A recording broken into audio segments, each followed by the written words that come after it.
الحمدللہ رب العالمین والصلاة والسلام علی من کان نبیا وآدم بین الماء والطین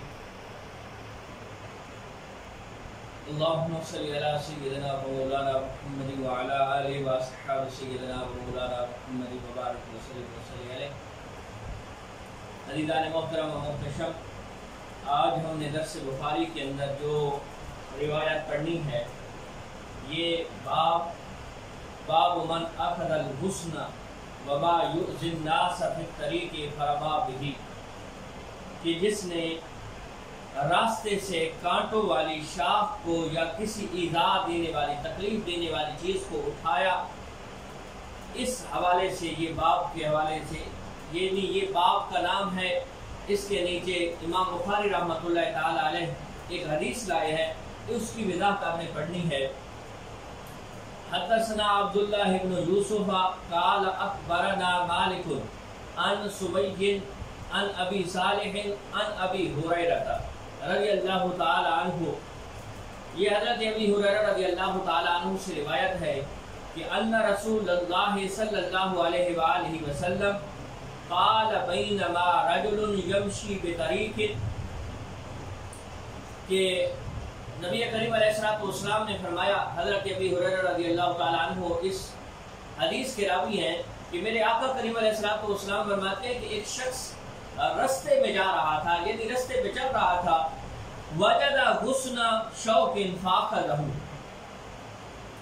کہ وہ رستے میں جا رہا تھا تو رستے کے اندر اس نے ایک کانٹوں والی شاخ دیکھی۔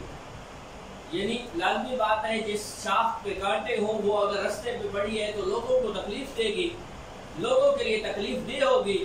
اگر کوئی سواری ہے تو اس کے لیے بھی نقصان دہ ہے، اور اگر پیدل چلنے والا بندہ ہے تو اس کے لیے بھی نقصان دہ ہے۔ تو مصطفیٰ کریم علیہ السلام فرماتے ہیں کہ ایک بندہ جا رہا تھا رستے پہ، اور رستے پہ جاتے ہوئے جہاں سے وہ گزر رہا تھا اس رستے پہ ایک کانٹوں والی شاخ پڑی تھی، تو اس نے کیا کیا کہ فاقدہ، بس اس کو اٹھا لیا، یعنی اس کو اٹھا کے کسی اور جگہ پہ پھینک دیا۔ رستہ صاف ہو گیا، راستہ کلیئر ہو گیا۔ اب کیا ہوا؟ نبی کریم علیہ السلام نے فرمایا کہ اس نے اتنی سے نکے کی ہے۔ اب جا تو وہ رہا تھا، لیکن اس نے کیا کیا کہ وہ کانٹوں والی جو شاخ دیکھی اس کو اٹھایا اور رستہ صاف ہو گیا۔ آگے اس کو اس کا اجر کیا ملتا ہے، اس کو اس کے بدلے میں بدلہ کیا ملتا ہے؟ فرمایا فَشَكَرَ اللَّهُ لَهُ فَغَفَرَ لَهُ، کہ اللہ رب العزت نے اس کی اس نیکی کی عزت افزائی کی، قدر افزائی کی۔ اور قدر افزائی کیسے کی کہ رب کائنات نے اس انسان کو بخش دی، یعنی رستے سے کسی تکلیف دیے چیز کو اٹھانا اور اس رستے کو کلیئر کر دینا، صاف کر دینا، لوگوں کے لیے جو تکلیف کا باعث بن رہا تھا اس کو اٹھا لینا، یہ ایک بہت بڑی نیکی کی بات ہے، بلکہ اس سے انسان کی بخشش بھی ہو سکتی ہے۔ جس طرح یہ بخاری کی حدیث ہے کہ نبی علیہ السلام نے فرمایا کہ اس نے اٹھایا، مالک لم یزال نے اس کی اس نیکی کی قدر افزائی کی اور اس کو جنت عطا کی، اس کی بخشش کر دی، اس کی مغفرت کر دی۔ اسی طرح ایک اور روایت کے اندر بھی آتا ہے کہ میرے مصطفیٰ کریم علیہ السلام نے فرمایا کہ رستے سے جہاں سے انسان گزرتے ہیں، رستے سے تکلیف دہ چیز کو اٹھانا یہ بہت بڑا صدقہ ہے۔ اسی طرح نبی علیہ السلام نے فرمایا کہ جہاں سے لوگ گزرتے ہوں وہاں پیشاب نہ کرو، اور اگر صدقہ ہے، ثواب ہے کسی تکلیف دہ چیز کو اٹھانا، لوگوں کے لیے آسانیاں پیدا کرنا، یہ چیزیں اٹھانے کا تو ثواب ہے، لیکن اگر اس کے اپوزٹ جائیں تو جو لوگ رستے پہ کوئی تکلیف دہ چیز رکھ دیتے ہیں یا تکلیف دہ چیز چھوڑ دیتے ہیں تو لازمی بات ہے کہ یہ گناہ کا کام ہوگا۔ تو ہمیں اس چیزوں سے بچنا چاہیے۔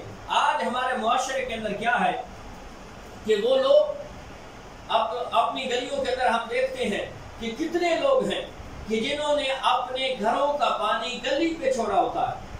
جب ان سے کہا جائے تو کہتے ہیں جی باقی لوگوں نے نہیں چھوڑا ہوا۔ بھائی اسلام کس لیے آیا ہے؟ اسلام ہمیں دوسروں کو حقوق سکھاتا ہے۔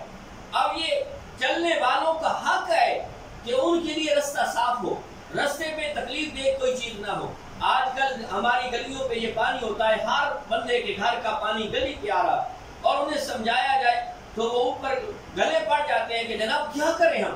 تو میرے دوست سنو کہ جس کو اس سے تکلیف ہوگی تو آپ کو گناہ ملے گا، آپ کے نامہ اعمال کے اندر برائیاں اور یہ بدیاں لکھی جائیں گی۔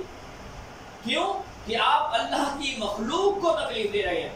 جب وہاں تکلیف دہ چیز یعنی رستے سے تکلیف دہ چیز کو اٹھانے پہ ثواب ملتا ہے، تو اسی طرح تکلیف دہ چیز رکھنے پہ یا پانی چھوڑنے پہ کہ جس کی وجہ سے لوگوں کو تکلیف پہنچے تو اس پہ گناہ بھی ملتا ہے۔ آج کتنے لوگ ہیں، ہم گزرتے ہیں، باقی دوست احباب گزرتے ہیں، پانی کی وجہ سے کپڑے خراب ہو جاتے ہیں، پانی کی وجہ سے کپڑے پلید ہو جاتے ہیں۔ اب وہ بندہ نماز پڑھنے جا رہا تھا لیکن پانی کپڑوں پہ بڑھ گیا، جس کی وجہ سے واضح پتہ چل رہا ہے۔ ہاں یہ بھی ایک الگ مسئلہ ضرور ہے کہ جب تک آپ کو اس پانی کی غلاظت کا مکمل پتہ نہ ہو، وہ پانی لگ جانے سے آپ کے کپڑے پلید نہیں ہوتے، لیکن ایک چیز جو ظاہر نظر آ رہی ہے کہ یہ خراب پانی ہے، پلید پانی ہے، تو لازمی بات ہے اس کے کپڑوں پہ لگ جانے کی وجہ سے کپڑے پلید ہو جاتے ہیں۔ تو عزیزان محترم، اب اگر اس نے نماز پڑھی ہے، اس کو پتہ نہیں چلا کہ اس کے کپڑے پلید ہو چکے ہیں، تو اب اس کے گناہ کا ذمہ دار کون ہے؟ یہی لوگ ہیں جن کی وجہ سے اس کو یہ تکلیف پہنچی ہے۔ اور اگر پتہ چل گیا ہے، واپس کر گیا ہے، کپڑوں کو تبدیل کیا یا دھویا ہے، یہ جو مسلمان نے تکلیف اٹھائی ہے، اس کا ذمہ دار کون ہے؟ تو یہی لوگ ہیں۔ میرے مصطفیٰ کریم علیہ السلام نے کیا خوبصورت جملے ارشاد فرمایا ہے کہ مسلمان کی، مومن کی پہچان کیا ہے؟ من سالم المسلمون من لسانہ و یدہ، کہ جو مسلمان وہ ہے کہ جس سے دوسرے مسلمان اس کی من لسانی زبان سے محفوظ رہے اور اس کے ہاتھ سے محفوظ رہے۔ اب ہمیں دیکھنا چاہیے کہ ہم اپنے رستوں کو تکلیف دہ چیزوں سے بچائیں۔ پہلے ایک دور ہوتا تھا، لوگ گھروں کی عورتیں صبح سویرے اٹھ کے رستوں پہ بھی صفائی کر دیا کرتی تھی، جھاڑو لگا دیا کرتے تھے، پتہ چلتا تھا کہ یہ کسی عزت دار کا گھر ہے وہاں سے گزرتے ہوئے۔ آج ہم نے ہر تکلیف دہ چیز کو رستے پہ ڈالا ہوا۔ پہلے تو ہم نے رستے کو کم کر دیا ہے، اپنی دیواریں اپنی جگہ کو چھوڑ کے رستے پہ آ گئے ہیں۔ یہ بھی ایک غور فکر بات ہے۔ حالانکہ نبی علیہ السلام نے فرمایا کہ اگر کسی نے کسی کا ایک انچ چھوٹی سی جگہ بھی دبائی ہے، قیامت میں اس کو اس زمین کے بدلے میں نیکیاں دینی پڑے گی۔ اور ہمیں سوچنا چاہیے کہ ہمارے کئی ایکڑ زمین بھی ہو، جب ہم جاتے ہیں ہاتھ خالی ہے، 2 فٹ جگہ ملتی ہے، لیکن اس جگہ پہ بیٹھے ہوئے ہم کیا سے کیا سوچ رہے ہوتے ہیں۔ حالانکہ ہمیں یہ بھی پتا ہے کہ ایک سانس آ رہا ہے، پتہ نہیں دوسرا سانس آئے گا بھی صحیح کہ نہیں۔ میرے دوست، میرے مصطفیٰ کریم علیہ السلام کی بتائی ہوئی شریعت پہ اگر ہم عمل کرتے ہیں اور اس کو بجا لاتے ہیں تو ہماری یہ زندگی بھی سنور سکتی ہے اور آخرت بھی سنور سکتی ہے۔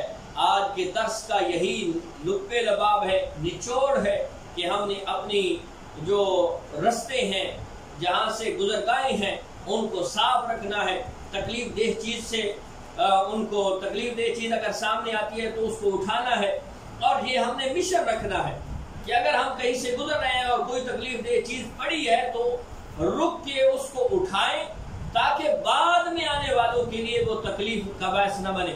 اگر ہم صرف ذہن کے اندر، سوچ اور فکر کے اندر یہ بات رکھیں گے کہ ارے ہم مصطفیٰ کریم علیہ السلام کی سنت کو ادا کر رہے ہیں، تو یقیناً میرا رب اس کا اجر عطا کرے گا۔